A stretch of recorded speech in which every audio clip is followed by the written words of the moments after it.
It is good to be here. Welcome to the affirmative action portion of tonight's show. Yeah, like you said, I am known as the world's funniest cop, because have you guys ever met a cop with a sense of humor? No, that's about as rare as a crackhead with a credit card. Come on. A cop with a sense of humor is crazy. Oftentimes when I tell people that I'm a cop in a comic, they look at me confused, much like the Amish at Best Buy. Yeah. But I've been a police officer 16 years. I'm from Detroit originally, and a lot of times when I tell people from Detroit, often they assume that I grew up poor. I did not. My parents had money, which made it hard for me to be angry at the white man because he was our accountant. Went to private school, and that's why I talk like this. But I graduated from public school, which was difficult for me, because whenever kids would say, Dwayne, where's your crib at? I was like, my mother threw that out a long time ago. And I'm not your typical comic from Detroit either. Most comics from Detroit all have a stage name. You know, like Foolish or Kool-Aid or White Chocolate. Yeah. I don't have that. I also don't have what those brothers have, warrants for their arrest. But being a cop and a comic is kind of hard, though, because, you know, as a comedian, a lot of times I come up with material and like to try it out, you know, whenever I get an opportunity. Like the other day, I pulled over this car, and before I could even walk up on him, he was screaming out the window, "Why'd you stop me?" I was like, dude, I got this new joke I want to try out. Check it out, right? Yeah, he didn't think it was funny, so I gave him a ticket. Should have laughed, jackass. But anyway, but no, man, it's a real good job, man. I really enjoy doing that, man. I really do. But I'm just thinking that people are just too politically correct, you know? Like recently, a lot of times on the job, I'll stop and get some coffee during the day, and I go to my favorite coffee shop called Beaners, but they changed the name to Bigby's because Beaners was offensive to Mexicans. I guess Cracker Barrel just don't care, do they, huh? And I hate that being political. I hate being called an Africa, okay? Yeah, except that guy that keeps emailing me. But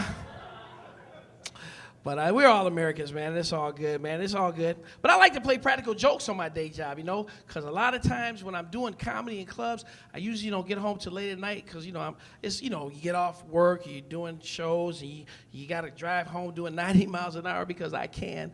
And but the other night, I got pulled over by some guys that I work with, and it's kind of cool because I don't get to see the midnight shift much.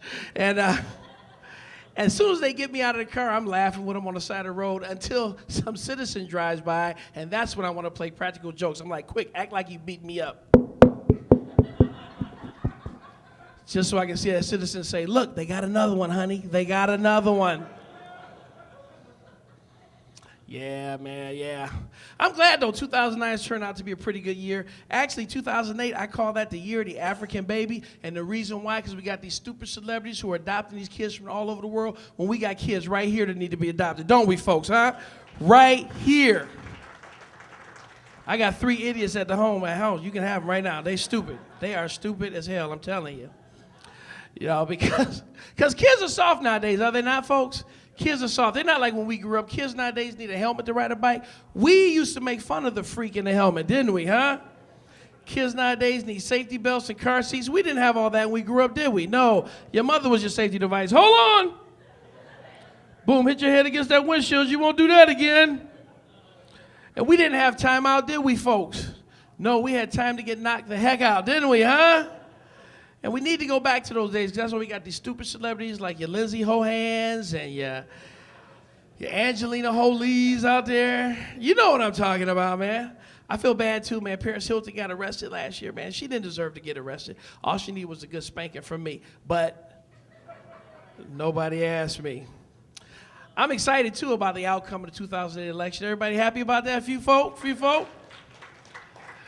You must admit, though, our 2008 election was the most diverse election we ever had in our country's history. Think about it. We had a black guy running who won, you know. We had a Mormon and a lesbian. And that would be a Hillary Clinton joke. But anyway, but I like Obama because he's so inspirational. Like, I hear him all the time. He always says, we're not red states. We're not blue states. We're not Democrats. We're not Republicans. We are one nation under a groove, getting down just for the funk of it. He didn't say that. But with him being the first black president, you know there are going to be some more presidential firsts, don't you? You know, like, for example, Obama's going to be the first president to have a presidential DJ. You guys know this, right? Yeah, it's going to be like da da da da da da zoom zoom zoom da da da. Secret Service going to be behind them. Boom, boom, boom, Boom, boom, boom. White House gonna have an Escalade. Boom. It's gonna be bouncing down Pennsylvania Avenue. It's gonna have spinners on it. Nah, but Obama's cool, man. But if I was Obama, I would have picked somebody different to be my vice president, man. He picked Biden. I would have picked Governor Bill Richardson of New Mexico.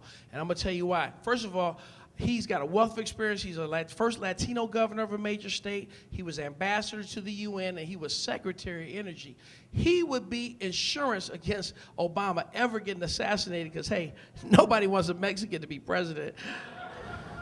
Oh, come on, folks. You think the borders are open now? They'd be like, mira, mente, everybody, come on in, mira. White House be smelling like fajitas. Cinco de Mayo would be a national holiday. Hey, but the White House lawn would be tight, though, wouldn't it?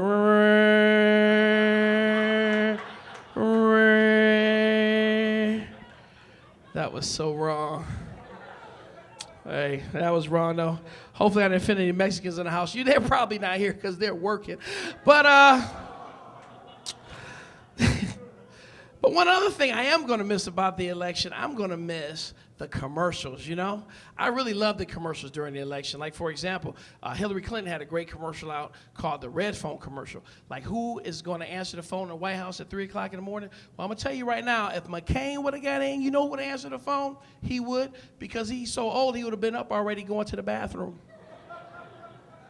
And if Hillary was to get in, who would answer the phone? Bill, that's right. Yeah, because he'll just be getting back from the bar talking about, what's up? But now that Obama got in, guess who's going to answer the phone at 3 o'clock in the morning? Nobody, because black people, we don't answer the phone. It may be Rent-A-Center wanting their stuff back. Yeah, that was wrong, wasn't it? Yeah. Hey, just because it's inappropriate don't mean it ain't funny. And, nah, man, I was in St. Louis doing a show. I ran into a buddy of mine I hadn't seen in years. I said, hey, man, what have you been up to? He says, Dwayne, I just got back from India. Have you ever been there? I'm like, no, but whenever I call Dell service support for my computer, yeah, for some reason you seem to get Bombay, don't you, huh? It is ridiculous. You call up there, it's like, hello, thank you for calling Dell service support. My name is Larry, and I'll be here to help you. Your name ain't Larry, man. Your name is Kadesh, man. Gotta put somebody on this phone and speak English. I mean, because it's ridiculous, is it not? They are outsourcing America, folks. I called my favorite 900 number the other day. And, yeah, I must have got his sister because she was funny. She was like, oh, you are making me so very hot and sweaty that the dot on my forehead is fading away. Okay. That is so wrong. They laughed. That is so wrong, man. But I've been seeing a lot of stuff recently, man. I was recently up in Flint, Michigan, which is horrible. And, yeah, it is. And, yeah, that's kind of rude. But anyway, it was. But I saw a guy there that had a full face tattoo. Full face tattoo. And I looked at him and I said to myself, a guy that's got a full face tattoo is making a statement to society. He's saying, I don't like job interviews. You know? Or I seen a lady that had a pierced tongue, and she's saying something to society too. She's saying, I like oral sex, but she's saying it pretty loud too. But she's saying it like this, I like all sex. But anyway, that was wrong. You laughed at that though. You did laugh. But it is fun, man. Back on the cop thing real quick, man. Being from Detroit, and I work for the state police, you would think that they would have sent me back to my community for my very first assignment.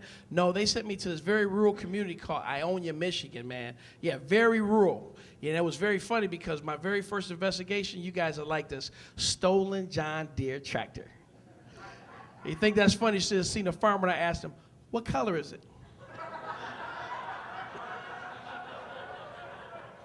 Ha, ha, ha, ha. The black guy didn't know, okay? And I couldn't understand why the farmer was rolling in laughter, talking about, you are such a funny colored trooper. What? Hey, my name is Dwayne Gill. You guys have been a pleasure.